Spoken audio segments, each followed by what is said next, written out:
down, I know you got me, babe. Halo semuanya, kembali lagi dengan saya Hana Maulidiana dengan ujung NIP 034 dari Universitas Sriwijaya jurusan Biologi, Fakultas Matematika dan Ilmu Pengetahuan Alam.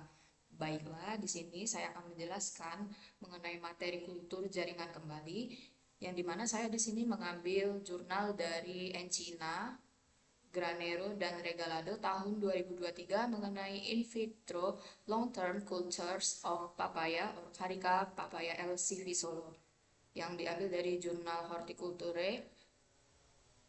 Yang pertama, saya akan menjelaskan mengenai tujuan dari penelitian ini, yaitu tujuannya yaitu untuk mengatasi masalah kurangnya proliferasi, pemanjangan, atau perkembangan dan perakaran tunas yang dikembangkan dari eksplan nodal pepaya terpilih yang dipelihara in vitro untuk jangka waktu yang lama.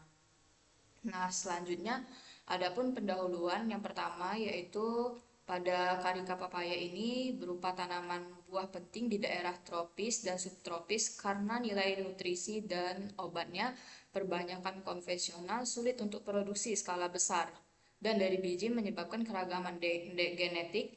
Kultur jaringan menawarkan solusi dengan mikropropagasi tetap seringkali gagal dalam kultur jangka panjang dan memicu variasi genetik.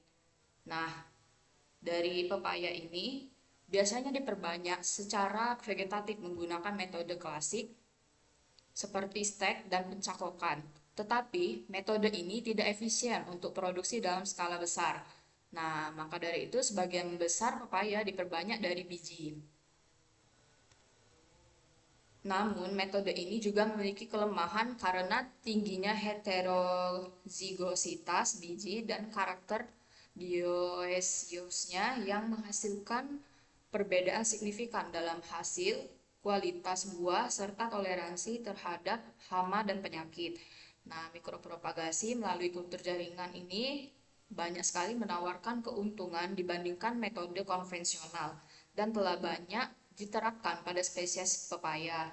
Nah, berbagai pendekatan ini telah dilakukan termasuk kultur tunas, aksilare, dan pemulihan plantlet setelah regenerasi tunas.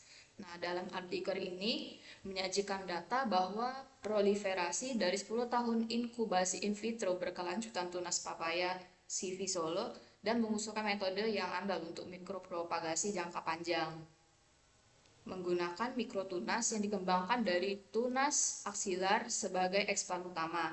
Nah, tujuannya ini untuk mengatasi masalah proliferasi yang tidak memadai, elongasi dan routing pada tunas yang dikembangkan dari genotip pepaya terpilih yang dipelihara dalam kondisi kultur in vitro untuk jangka waktu yang lama.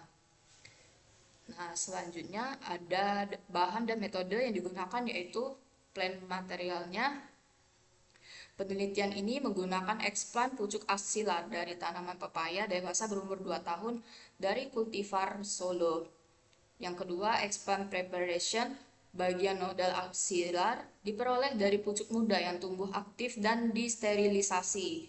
Nah, kultur media yang digunakan yaitu ada 3 media. Yang pertama ada PPRM, Papaya Proliferation Medium untuk proliferasi pucuk. Yang kedua yaitu PLM, Papaya Elongation Medium untuk pemanjangan pucuk. Yang ketiga ada PROM, Papaya Rooting Medium untuk menginduksi pembentukan akar. Nah, yang terakhir yaitu kultur condition, kultur dipelihara di bawah kondisi spesifik termasuk suhu, fotoperiode, dan intensitas cahaya. Yang keempat, experimental design. Penelitian ini mencakup yang pertama inisiasi kultur dan observasi selama 2 tahun pertama. Yang kedua, proliferasi pucuk jangka panjang tahun 3 hingga 10 dengan analisis berbagai parameter pertumbuhan dan komposisi mineral daun. Yang keenam, aklimatisasi plantlet. Yang ketujuh, genetik stability analysis. Nah, analisis ini, analisis ploidi menggunakan flow cytometry dilakukan untuk menilai stabilitas genetik tanaman yang diperbanyak secara mikro.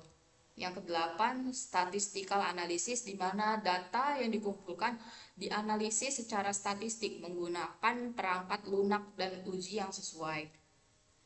Adapun hasil dari kultur pepaya ini Yang pertama, terdapat 3 medium yang berbeda, yang dimana menggunakan media proliferasi PPRM, yang dimana peliharaan tunas pepaya dengan nilai proliferasi yang tinggi dengan rata-rata lebih dari 20 tunas per explant menunjukkan efektivitas dari PPRM dalam mendukung pertumbuhan tunas dalam jangka waktu yang lama. Nah, tunas yang dikembangkan ini mempertahankan karakteristik morfologi dan ploidi dari tanaman induk. Yang kedua itu yang B, menggunakan media PELM. Nah, hasilnya ini menunjukkan peningkatan signifikan dalam ukuran tunas yang menghasilkan plantlet berkualitas baik untuk proses rooting yang lebih lanjut. Selanjutnya yang ketiga ada media pemulihan atau PROM, memberikan hasil yang terbaik dalam induksi dan pengembangan akar dan tingkat rooting yang mencapai 90% pada tunas yang diruting menggunakan IBA indol 3 butyric acid pada konsentrasi 1 mgl. Nah, pada gambar kedua ini menunjukkan bahwa hasil dari daun klorosis pada tanaman pepaya in vitro setelah inkubasi selama 4 minggu di PPRM. Nah, gambar selanjutnya bagian A, B, dan C ini menunjukkan hasil perakaran tunas pepaya di atas media fisik vermiculit yang diperluas dengan media MS cair yang disuplemen dengan 1 mgl 1 IBA. Yang pertama ini menjelaskan bahwa tabung reaksi dengan tunas pepaya yang berakar, sedangkan yang B, tanaman pepaya yang diperoleh dari tabung reaksi, dan gambar yang C, detail tanaman pepaya yang berakar di vermiculit yang diperluas. Nah, gambar terakhir ini di mana perakaran dan aklimatisasi explant dan tanaman pepaya. Yang pertama, perakaran tunas pepaya secara in vitro. Yang kedua, ada aklimatisasi tanaman pepaya dalam pot secara in vitro. Yang ketiga, pertumbuhan tanaman pepaya di lapangan yang diaklimatisasi secara in vitro. Adapun kesimpulan penelitian ini berhasil mengembangkan metode mikropropagasi pepaya jangka panjang menggunakan pucuk aksilar, mempertahankan pucuk pepaya selama 20 tahun dengan media PPRM. Metode ini efektif untuk menghasilkan tanaman pepaya berkualitas tinggi. Baiklah, sekian dari penjelasan saya. Saya ucapkan terima kasih. Apabila ada salah kata, saya mohon maaf. Saya akhiri. Wassalamualaikum warahmatullahi wabarakatuh.